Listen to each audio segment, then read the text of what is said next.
Life Begins at 40 Chapter 1. The Mysterious Meltdown. Susan Ashford had always considered herself an ordinary woman leading a fairly uneventful life. That was until the day she experienced something completely out of the ordinary. It all started on a scorching summer afternoon while she was waiting in line at her favorite ice cream parlor.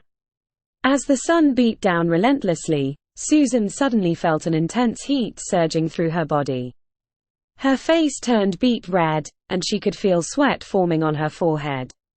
She looked around, convinced that everyone else must be feeling it too. But to her astonishment, no one else seemed to be affected. They continued to chat, order their ice cream, and enjoy the day without a care in the world. Susan, on the other hand, was convinced that something extraordinary was happening to her. She had always been a fan of superhero comics, and in that moment, it all made sense. She was going through the change, all right, but it wasn't the menopause like her mother had experienced. No, Susan was convinced that she was becoming a superhero.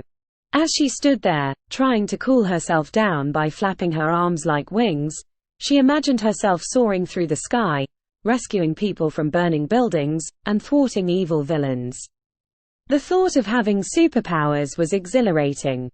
Finally, she reached the front of the line, her mind still racing with superhero fantasies. She ordered a double scoop of Rocky Road ice cream, half melted from her body's intense heat. The teenage girl behind the counter gave her a strange look but said nothing. Susan found a nearby park bench and sat down, convinced that her newfound powers were developing rapidly. She focused all her energy on the ice cream, hoping to freeze it with her icy breath or lift it into the air with her newfound telekinesis. But to her disappointment, the ice cream remained stubbornly ordinary, and her powers, if they existed, seemed to be on the fritz. With a sigh, Susan finished her ice cream, wondering if she needed a costume or a secret identity to truly become a superhero. Little did she know that her journey into the bizarre world of menopausal misadventures was only just beginning.